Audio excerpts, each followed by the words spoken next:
Hai pecinta sepak bola tanah air. Kali ini Timnas PES akan menyajikan berita pilihan untuk kalian. Di antaranya,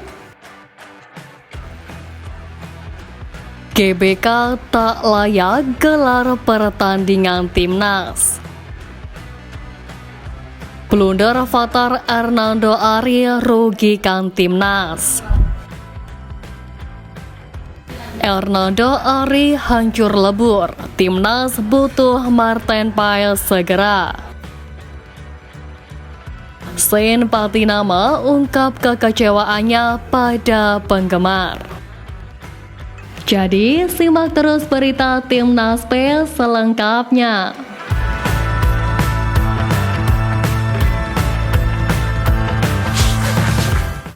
Bertanding di Stadion Utama Gelora Bung Karno, Senayan, Jakarta pada Kamis 6 Juni sore, skuad Garuda tampil lebih dominan di babak pertama. Indonesia punya catatan penguasaan bola sebesar 63%, 5 tembakan yang satu diantaranya mengarah tepat ke gawang. Sedangkan Irak belum membuat shots on target dari 2 kali upaya. Pertandingan tersebut berjalan alot, kedua tim terlihat sangat sulit untuk mengembangkan skema permainan. Usut punya usut, kualitas rumput lapangan menjadi faktor utama. Terlihat rumput GBK tak begitu baik, banyak di beberapa sisi lapangan terlihat tidak rata, sehingga kedua tim sulit untuk mengalirkan bola dengan sempurna. Bahkan tendangan penalti dari Irak pun tak dapat dieksekusi dengan baik, yang malah melambung jauh ke atas.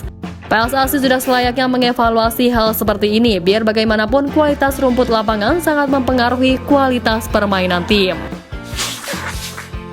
Di jeda pertandingan, Irak membuat 2 pergantian pemain. Bashar Hasan dan Zidane Iqbal ditarik dan digantikan oleh Ali Jasim dan Yosef Amin. Di babak kedua ini, Timnas Irak masih tampil dominan. Mereka langsung menekan Timnas Indonesia sejak awal di babak kedua. Patakan datang bagi skuad Garuda di menit ke-52 setelah Jasir Abner melakukan handsball di kotak penalti. Aimen Hussein yang ditunjuk jadi eksekutor sukses melakukan tugasnya dengan baik sehingga Irak unggul 1-0. Di menit ke-72, Timnas Indonesia kembali dihukum penalti. Kali ini Hernando Ari melakukan pelanggaran di kotak penalti sehingga wasit tidak ragu menunjuk titik putih.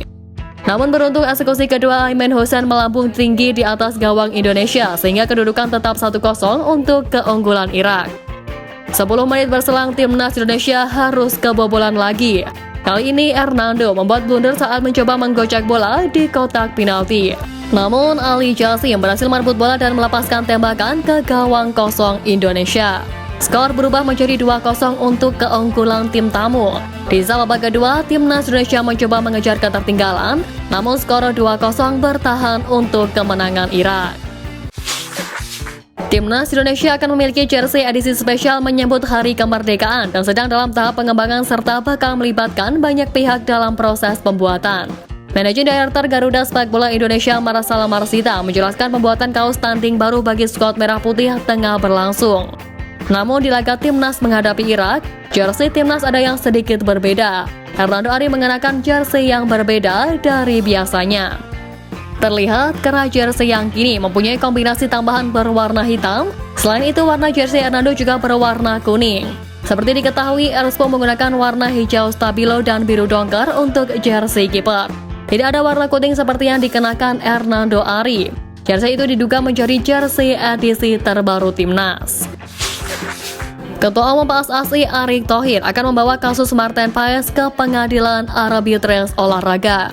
Ia bahkan yakin akan memenangi di tingkat tertinggi tersebut. Sebagaimana diketahui, Paes sudah resmi menjadi warga negara Indonesia, namun kiper FC Dallas itu masih belum bisa membela skuad Garuda karena proses perpindahan federasi dari Federasi Sepak Bola Belanda ke PSSI belum tuntas. Hal itu karena adanya sengketa terkait waktu pertandingan terakhir yang dimainkan Paes bersama Belanda U21, di mana ia membela Jong Orange kala menghadapi timnas Belarusia U21 pada kualifikasi Piala Eropa U21 2021 pada November 2020. Ari menyampaikan kendalanya ada di situ, sehingga itu membuat PSSI akan melakukan langkah dengan mengurus administrasinya ke CAS agar kiper berpostur jangkung tersebut dapat segera memperkuat timnas Indonesia. Apakah proses CAS telah diselesaikan? Terlihat Martin Paes mengunggah perjalanan dengan pesawat lewat instastory-nya beberapa waktu lalu. Jika benar, diharapkan PS segera menyusul timnas untuk berlaga menghadapi Filipina pada 11 Juni mendatang. Seperti diketahui, Malik Rizaldi telah menjalani debutnya untuk timnas Indonesia saat lawan Tanzania Minggu 2 Juni lalu. Pemain 27 tahun tersebut baru pertama kali dipanggil ke timnas Indonesia oleh Sintayong untuk menggantikan Yance Sayuri yang tengah cedera. Hal itu membuat ex-pelatih timnas Indonesia Aji Santosa menjamin Malik Rizaldi adalah pemain berkualitas untuk Sintayong. Ajilah yang turut membantu menemukan Malik Rizaldi hingga berkarir menjadi pesepak bola profesional. Satu hal yang jadi sorotan Aji Santoso adalah postur Malik Rizaldi yang cukup tinggi dengan 179 cm. Dengan postur tubuh yang sangat ideal, ia dinilai memiliki kualitas yang lumayan bagus. Ketika debutnya yang hanya turun selama 12 menit, Malik mengaku masih belum puas. Adaptasi yang singkat juga jadi kendala Malik dalam laga lawan Tanzania. Pasalnya, ia baru bergabung ke timnas Indonesia pada Sabtu 1 Juni usai berlaga di final Championship Series Liga 1 musim ini. Sehingga ia mengaku masih belum berkomunikasi secara intens dengan para pemain lainnya. Pemain naturalisasi timnas Indonesia Zain Patinama mengungkap kekecewaannya karena sering dibedakan antara pemain lokal dengan penggawa naturalisasi. Dia mengaku menyayangkan soal perbedaan tersebut. Padahal menurutnya baik pemain lokal dan naturalisasi sama-sama memperkuat timnas Indonesia. Zain Patinama sendiri menegaskan bahwa dirinya masih punya keluarga yang berasal dari Indonesia. Dia bahkan tumbuh besar dengan nilai-nilai budaya Indonesia dari orang tuanya. Terbukti ia tetap memakai nama Patinama. Sehingga ia berharap para penggemar tak lagi membedakan pemain naturalisasi dan lokal, sebab seluruh pemain sama-sama berjuang untuk negara dan memiliki nasionalisme yang sama. Pemain naturalisasi terbaru timnas Indonesia Kelvin Verdong akhirnya resmi menyandang status WNI usai menjalani proses sumpah WNI di gedung kantor Kanwil Kemenkumham Jakarta pada Selasa lalu. Kelvin Verdong sendiri juga telah menyelesaikan proses perpindahan federasinya dari Belanda menuju ke Indonesia. Kabar ini terkonfirmasi dari laman resmi PSSI pada Rabu kemarin. Proses perpindahan federasi ini merupakan langkah akhir sebelum sang pemain bisa membela tim nasionalnya yang baru. Di sisi lain, Ketua Umum PSSI Erick Thohir juga sangat senang proses naturalisasi pemain asal klub Belanda NEC Nijmegen tersebut berjalan lancar. Kelvin Verdong sendiri memang belum bisa bermain saat timnas Indonesia menghadapi Irak di laga kualifikasi Piala Dunia 2026 semalam. Namun dirinya baru bisa bermain saat timnas Indonesia menghadapi Filipina pada pekan depan di Stadion Gelora Bung Karno, Senayan, Jakarta. Menteri Pemuda dan Olahraga Dito Aryo Tejo mengklaim kehadiran pemain diaspora memberikan dampak positif untuk timnas Indonesia. Selain mendapatkan hasil bagus di Piala Asia 2023 dan Piala Asia U23 2024, Dito Aryo Tejo mengatakan kontribusi yang diberikan Rafael Struijk dan kawan-kawan juga membuat timnas Indonesia berpeluang untuk mendapatkan tiket Piala Asia 2027 dan lolos ke putaran ketiga kualifikasi Piala Dunia 2026 zona Asia. Sebelumnya, Kelvin Verdong pun resmi menjadi warga negara Indonesia setelah menjalani sumpah dan menyelesaikan proses perpindahan federasi untuk bisa memperkuat skuad Garuda.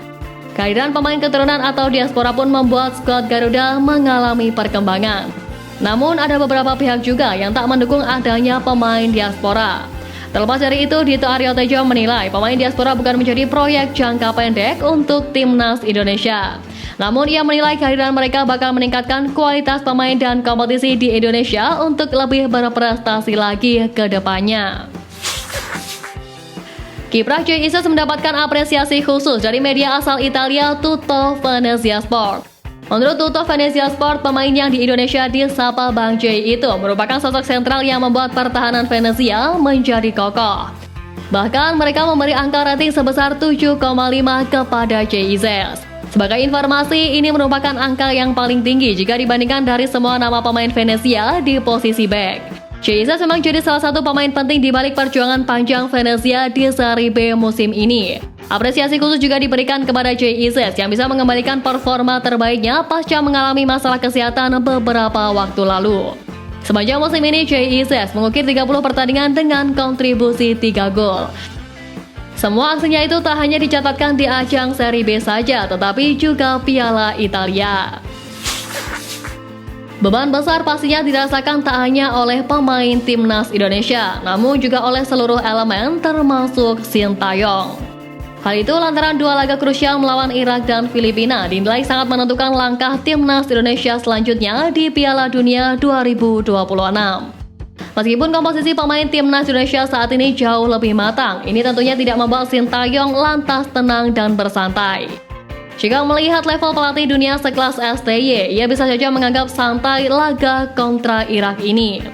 Namun karena kecintaannya yang besar kepada Indonesia, membuatnya ingin memberikan segalanya termasuk mengunci tiket round 3 lebih cepat. Karena hal tersebut, media-media di Korea Selatan ikut merasa salut dan kagum dengan totalitas Sintayong yang benar-benar ingin meningkatkan performa timnas Indonesia. Media Korea memuji habis-habisan bagaimana totalitasnya Sintayong sehingga bisa mengangkat level permainan skuad Garuda selama ini.